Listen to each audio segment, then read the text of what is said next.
Berlatar belakang pada saat itu belum melonjaknya harga ikan cupang seperti saat ini. Diceritakan ada sepasang suami istri yang baru saja pulang dari liburan ke luar negeri. Sang suami bernama Taro dan sang istri bernama Ciki. Di kala itu, mereka sedang berjalan untuk pulang menuju ke rumah mertuanya.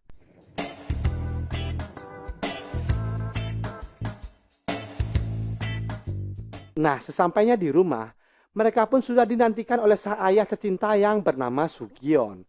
Terlihat, Sugieon ini telah lanjut usia, dan di usianya yang sudah lansia ini, Sugieon pun telah divonis telah mengidap penyakit jantung stadium 8. Lalu, Sugieon pun memberitahukan kepada Ciki bahwa ia sudah menemukan pengganti ibunya yang telah lama meninggal. Tanpa menunggu lama dari alam baka, muncullah sesosok ibu yang bernama Sobami.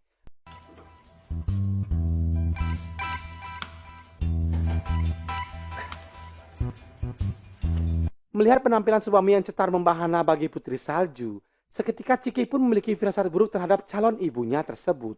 Dan lalu dengan wajah kusutnya, Ciki bersama Taro pun berlalu pergi tanpa sepatah kata.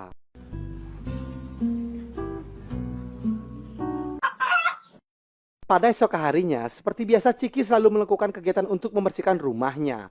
Nah, ketika pada saat mencuci piring, Ciki melihat Sobami yang sedang duduk santuy sambil stalking IG-nya. Di sana, Ciki pun langsung menegur dan menyampaikan bahwa seorang ibu tak sepantasnya bersikap seperti layaknya anak zaman now.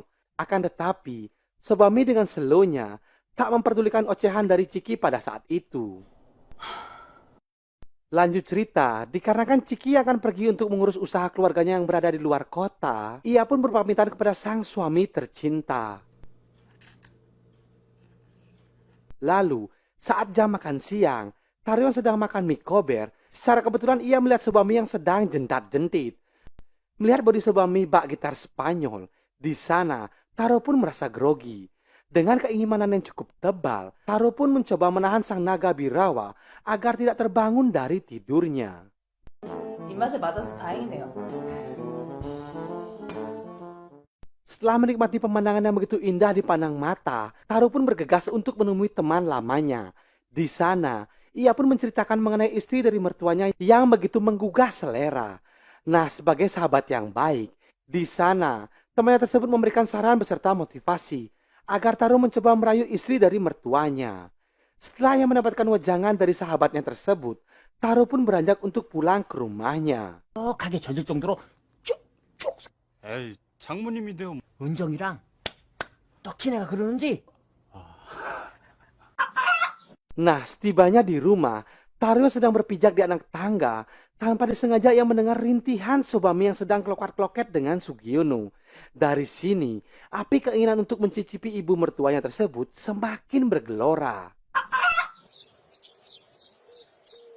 Pada keesokan harinya, pada saat Taro sedang memperbaiki saluran pembuangan air keran yang mampet, lagi dan lagi, datanglah Sobami yang memberikan sapaan dan perhatian hangat kepadanya.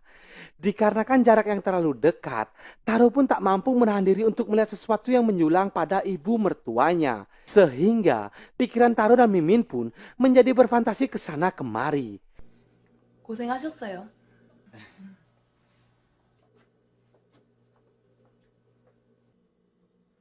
Yang lalu, Taro yang goblok ini kembali menceritakan kejadian barusan kepada dua teman liarnya. Di sana teman-temannya malah kembali meyakinkan agar Taro segera menyantap bakwa hangat milik istri mertuanya.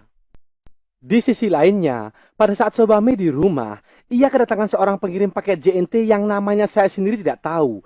Melihat penampilan Sobami yang begitu hot bagaikan bon cabe, membuat pengirim paket tersebut merasa tak tahan menahan godaan duniawinya. Bagaikan kucing yang diberikan tulang, ia pun langsung mencaklok dan melumat gunung kembar milik Sobami.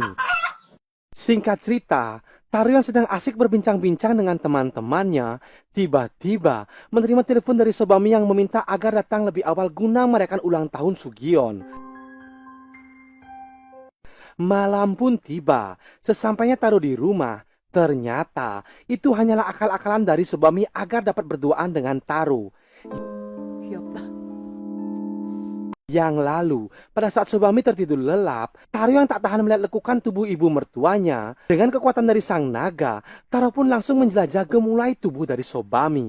Dan untuk yang pertama kalinya, Taro pun berhasil merasakan goa dari Sobami yang terkenal nyedot dan juga hangat. 우리 서로 원하는 거 맞죠? Baru sekali diberikan jatah oleh ibu mertuanya, mengakibatkan Taro pun merasakan kecanduan akan sedotan goa dari Sobami. Tanpa ambil pusing, Taro yang merasa belum puas merasakan kelenturan goyangan dari Sobami. Lagi dan lagi, aksi kuda-kudaan pun tak terelakkan.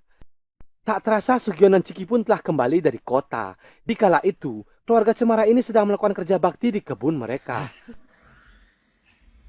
Tak berselang lama, Sugiono pun kedatangan seorang konsultan guna mengurus surat wasiatnya. Akan tetapi pada saat itu, Sugiono terlihat sedikit kebingungan kepada siapa ia akan melimpahkan seluruh harta warisannya. Di sana, konsultan tersebut menyarankan agar seluruh warisannya dilimpahkan kepada istri tercintanya. Tanpa ragu, Sugiono pun melimpahkan seluruh harta warisan kekayaannya kepada Sobami.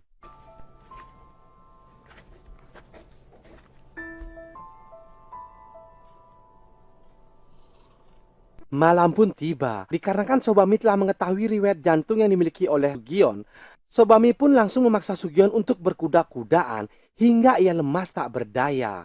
Seusai memuaskan sang kakek, yang lalu Sobami pun langsung menelepon konsultan tersebut untuk memastikan seluruh warisan itu sudah dilimpahkan kepadanya. Dari sini bisa kita simpulkan bahwa di balik semua kejadian ini, Sobami pun memiliki rencana untuk menguras seluruh harta yang dimiliki Sugiono.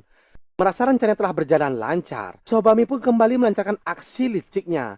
Yang dikala itu, Sobami kembali memompa batang singkong Sugiono, hingga Sugiono pun mengalami spot jantung dan kembali ke Yang Maha Kuasa.